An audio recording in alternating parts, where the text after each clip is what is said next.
Alright, so JAC or Jeskai Ascendancy combo here. This is a combo deck that works by casting a bunch of cards that draw cards while you have Jeskai Ascendancy and a mana creature in play. Jeskai Ascendancy continues to untap your mana creature, making it bigger and effectively making your spells free. And then you eventually attack and kill them with your Birds of Paradise, your Fatestitcher, or you can use Flesh Blood to kill them with Sylvan Caryatid. This is an archetype I played a number of times in the past. You can find lots of videos of it on my website and my YouTube channel. It's a deck that I really enjoy playing. I think it's fun and powerful. That being said, there are a number of cards in this specific configuration of the deck that I personally am not a fan of, but I'm willing to play and give a chance to. So like Mystic Speculation is a card that I have not been a fan of in this archetype. This technically allows you to go infinite, but in my experience, I'd rather just have this be another cantrip, because a lot of times when you go infinite with it, you are probably winning the game anyways. As far as sideboard considerations go, I think not having copies of Assassin's Trophy in the 75 is probably a miss. Like, this Rejection and this Abrade probably could stand to be Assassin's Trophies, I think. I've also been a fan of Knight of Autumn for similar utility, but I think not playing one or the other is probably a mistake. People that are saying, well, just add the card in now, that's not how Magic Online works. It's going to take me 5 to 10 minutes to place an order and find a copy of that card.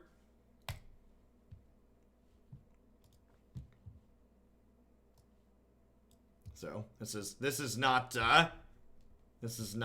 Arena. Unfortunately, the economy on Magic Online kind of sucks for being flexible. Smoochalooo, thank you for the 3-month resub. I appreciate that. Welcome back. Tired of the standard format. Yeah, this current standard format is quickly sliding down my list towards one of the worst I've ever played. The play patterns are really pretty miserable. I'm taking a 5-day break from standard to save my sanity.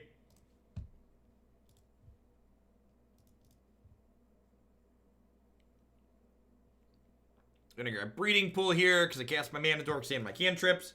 Basically, this deck is an AB combo deck. You're looking to get your mana creature into play with the Jeskai Ascendancy, and then you start going off. Hey, Carmenova, thanks for the 22 months. I appreciate that. Welcome back. Thanks for keeping me around. This configuration of this deck has a high number of what I would call kind of do-nothing cards in the main deck, or cards that kind of put you down on terms of card advantage. So like things like Noxious Revival, Silence, Faithless Looting, all of these are cards that don't really forward our primary game plan strictly. They're not, basically, in my personal preferred version of this archetype, I think you should ideally just have like mostly cantrips, mana creatures, and Jeskai Ascendancies. And this deck, this version is playing fewer mana creatures. I really like playing 2 copies of Noble Hierarch, because as you can see here, my mana creature just died, and now I kind of have nothing going on. And here again, like we talked about when we started, Mystic, I guess I can cast this with buyback, right? And burn a counter off of here.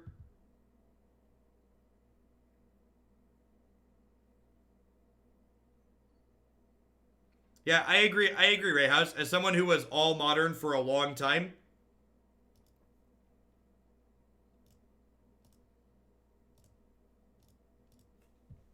maybe I'm supposed to keep the land on top, since these Gemstone Mines are going to die pretty quickly here anyways. This build is also playing more Fatestitchers than I usually play. My preferred configuration has 2. And you can see here, like, if we're not comboing, Fatestitcher effectively doesn't do anything.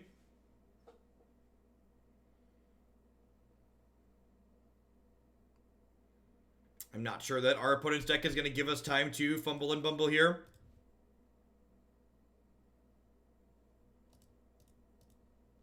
I need both a mana creature and a Jeskai Ascendancy. Need to find, like, birds on this draw here.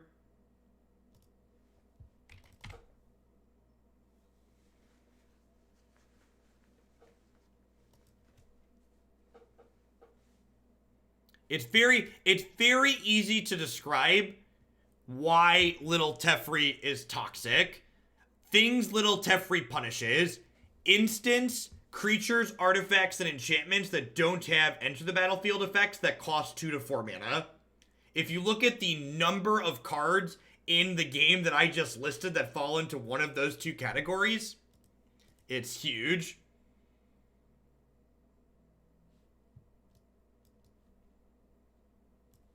I mean, it's not just about beating Little Teferi, though, right? There's so much more in the format than just that.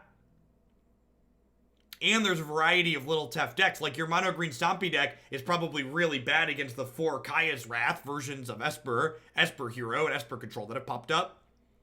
I don't think this is a Path to Exile matchup. My opponent's deck is basically a burn deck, so I think I just want these ley lines. Yeah, Narset's also pretty obnoxious. Narset, between Narset and Teferi, those two cards remove the 2 parts of Magic that I love, which are tricky instants and drawing cards. They're actually just cards that say, you know what, Jeff, those 2 things that you love playing this game to do, nah, you can't do that, brah. Just stop. Just don't do it. Just shh.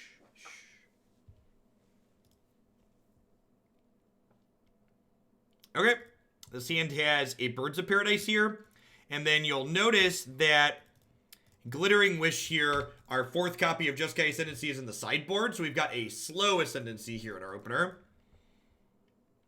We've got a dead bird.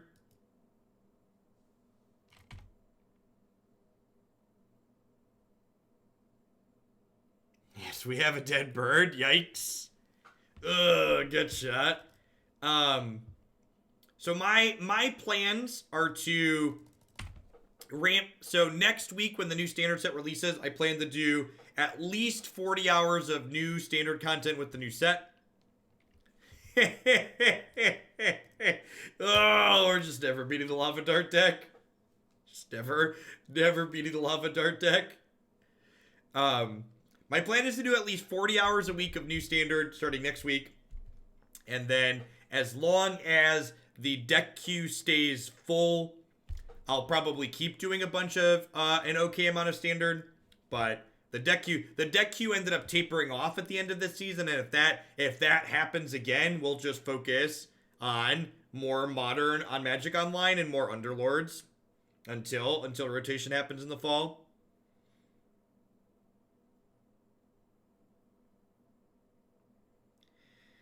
Yeah, buying back with 5 makes it way harder to go infinite than buying back with 2. And I think if you're going to make it hard to go infinite, you'd rather just play an actual cantrip like an Opt. I think Opt is fine in this deck.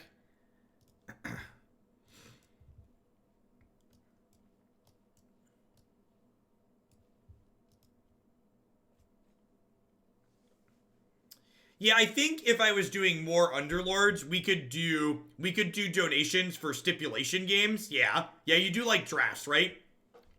Like, you have to force knights, or you can't draft archers, or you can't play mages, stuff like that. Can't play humans, can't draft dragon knights.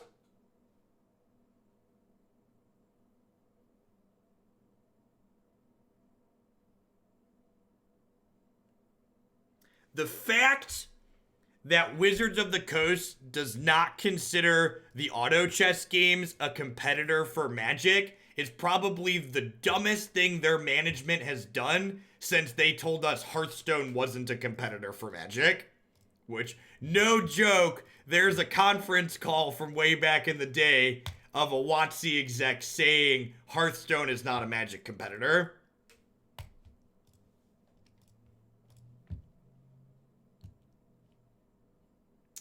I'm going to make blue-green here just in case I draw another mana creature. I want blue for a cantrip and green in case I hit a mana creature.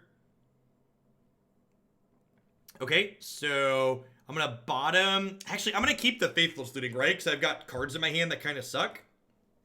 So next turn I can go Caryatid, Looting, burn through the bad cards.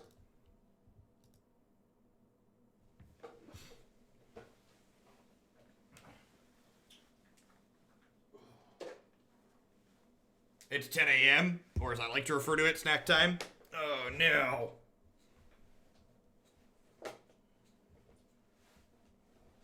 Yeah, Bant Reclamation is something that's floated around the fringes of the format for a little while.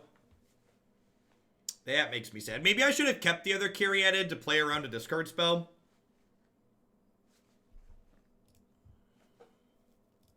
Maybe. Really just looking for a... Alright, well. Really just looking for a JAC now.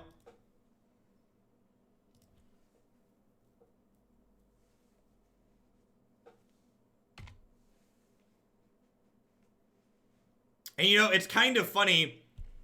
Maybe sad's a better word. Like, something we've said for a long, like, I've talked about for a long time on this stream is, like, when people come in and complain about, like, what Modern is, I always talk about how, well, you're probably just not the target audience for Modern, you should play a different format. And we're kind of at that point in Standard right now, which is that, like, if you don't like the current play patterns in Standard, Wizards of the Coast is on record saying they think the current format's healthy. So, like, if you don't like what's currently going on in Standard, it's probably just not a format for you. Take it for what it is. They exiled my graveyard and I sacrificed a creature. Woof. Hagak is a pure combo deck. Ad Nauseam's very bad. One of the best decks in Modern right now is a pure combo deck. Hagak is great.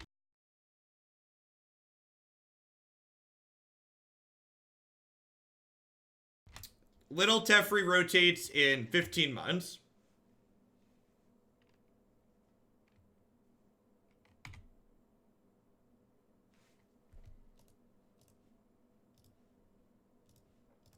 I feel like these games I've played so far have been a good example of why I ended up cutting Faithless Looting from this archetype when I originally started tuning it. Like, this build of this deck has that's a Kaya's Guile that kills my Sylvan Caryatid. This build of this deck has a ton of card choices in it that I had moved away from in the list that you can find on my website. And as I'm playing through with these cards again, I'm being very quickly reminded why I decided they weren't good and why I moved away from them. They're a deck full of discard spells. Let's bring in these ley lines again.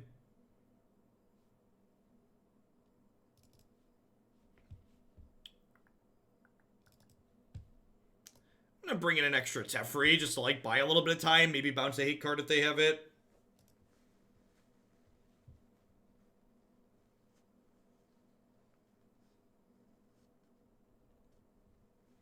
And I mean, like, one of the nice things about Standard is that it's not doomed forever, right? Like, if Standard continues to suck over the summer, just take a break from playing Standard, play Magic Online, play Auto Chess, go outside, like, Standard will rotate in the fall.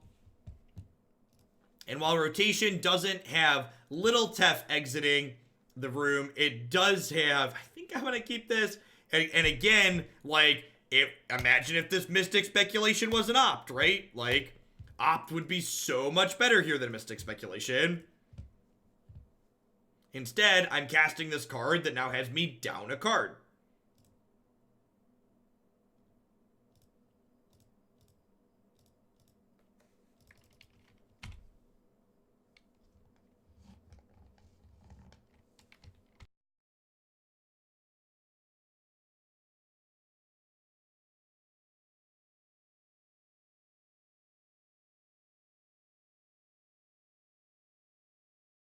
To the person who's commenting that Historic won't have the numbers if it's casual for people to tune to break it, you won't need to tune anything. It's going to be standard. It's going to be the summer standard plus one set.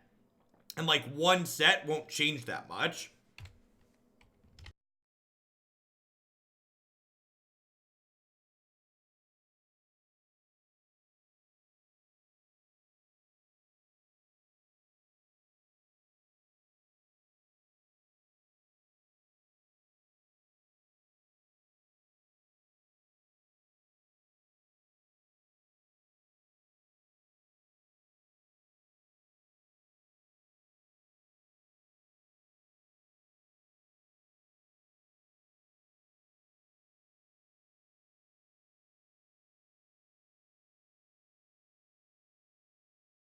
So you're right that war changed standard a pretty significant amount. But one, I'd argue that's the exception, not the rule. And two, if you look at the decks that are really good in modern or in standard now, none of those decks are new, right? Like, all of the decks that are good right now existed in the previous season. It optimized things. It made things that were less good before tier 1, and it pushed out other things that were fringe playable decks and made them unplayable. But ultimately, the core of the format is still the same. Sharp Set, thanks for the Twitch Prime support. I appreciate that. Welcome back.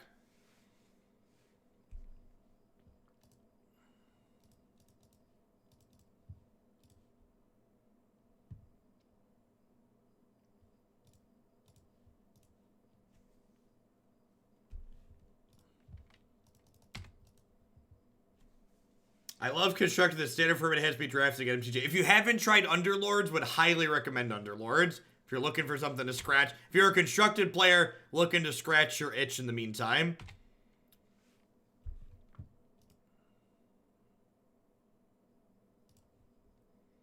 All right, that was a good draw. That means we could potentially kill them next turn if they don't have a way to take this off the table.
Hey, Hunsberg, thank you for the 2-month resub. I appreciate that. Welcome back.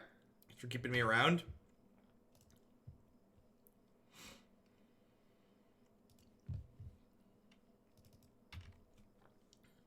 Underlords is drafting without having to play the drafted deck. Yeah.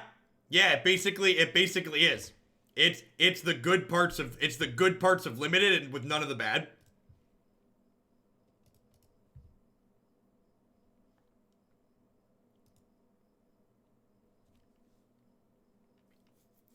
Probably not. Kaya's Wrath's a really good card. In fact, I was really kind of disappointed when they printed a conditionless sweeper into the format. I thought it was much better when they were more sparingly using printing sweepers.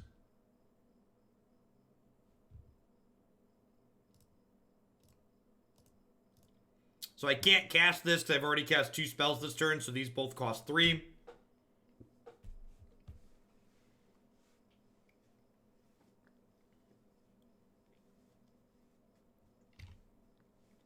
The number of games of Underlords where I feel like I can't do anything are really low.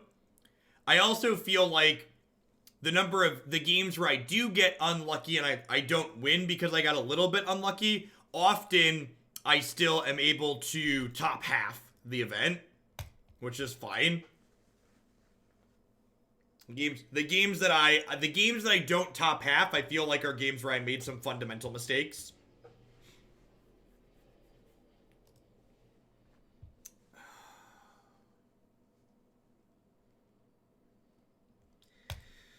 I'm gonna try one more with this, but I really am not a fan of like any of the choices that this deck has made. Are there any rewards on Underlords for winning? Not currently. The game's still in beta and not monetized at all. I assume they'll eventually have competitive circuits and then cosmetics and stuff like that that you can play. Hey, thanks for resubbing, Rob, by the way. I appreciate it. We've been really bad about having Gemstone as our first land. This at least has an abundant growth in the opener. I think 5 mana Wraths are healthier because 5 mana Wraths give the aggro decks to have a better chance.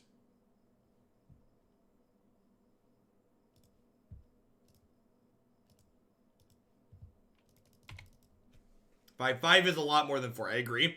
One of the things you need to understand in Magic is that unlike Hearthstone, where the mana system is linear, every land that you require a person to have to put into play makes their spells exponentially more difficult to cast, because they not only need to have their spell that they're trying to hit on curve, but they also need to have this other thing along with it.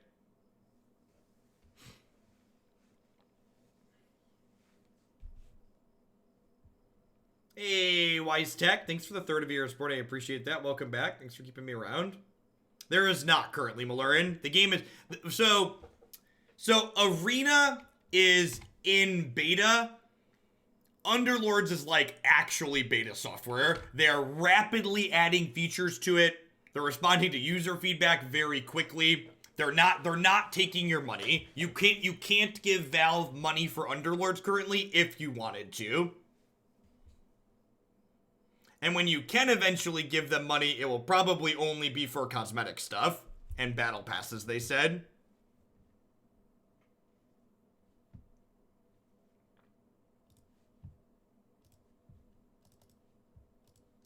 Yeah, I took the greedy line. The greedy line gave me 3 looks at a second land, and we got there. I think we're dead anyways. Yeah, I guess I'll play it out, but might be getting to Underlord sooner rather than later. But I think I'm gonna keep the Caryatid. I don't have an Ascendancy anywhere. Hey, Gorgia, thank you for the 2 years of support. I appreciate it. Welcome back. Thanks for keeping me around.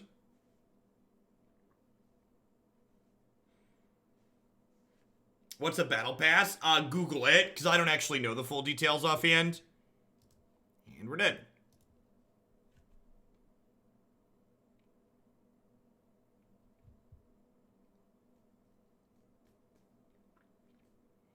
I know battle passes exist for things like Dota and League, but I don't know exactly how they work and what they do.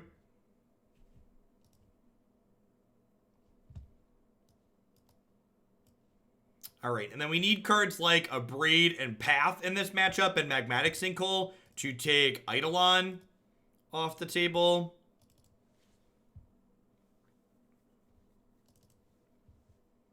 I also want Leyline of Sanctity to hopefully not just get burned out. He's gonna ditch this card disadvantage. Okay, let's give this a try.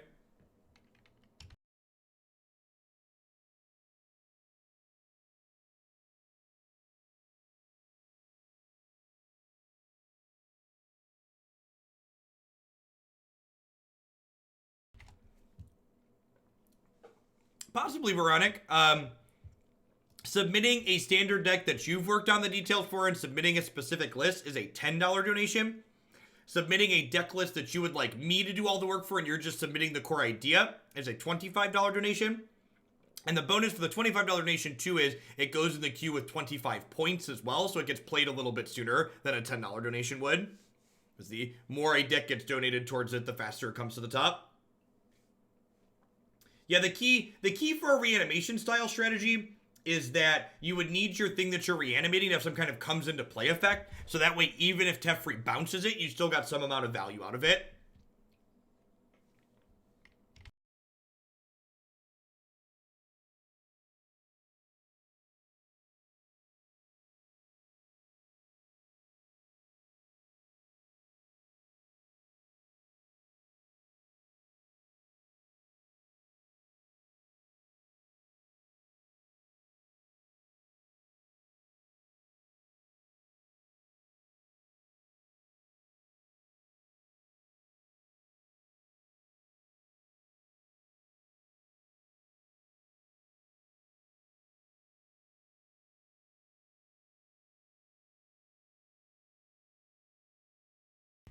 I have Leyline of Sanctity. I should keep, right?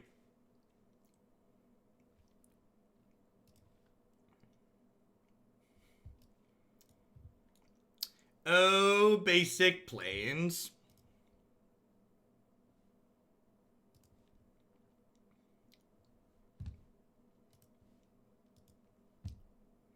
So, Burn's a hard matchup for this archetype regardless, but again, I really just felt like everything this deck was doing was just kind of worse than the build on my website.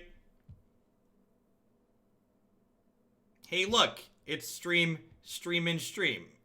High potential, JAC, so like, my preferred version of JAC here has some pretty important fundamental differences here from the last one. To start, we have a Verdant Eidolon alongside a Summoner's Pack package to allow you to combo more consistently. I have a couple more copies of Noble Hierarch so you hit your mana creature early faster. I've got a couple of Engineered Explosives in here as another free card that lets you combo faster while also being interactive to start. The sideboard includes copies of cards like Assassin's Trophy to give you flexible answers to wish for, as well as sideboard in. This build doesn't have any 3-mana Teferi's in it, and maybe I should include that. I think this fourth Silence in the board at the very least should probably be a 3-mana Teferi, but other than that, I really like what this 75 is up here. So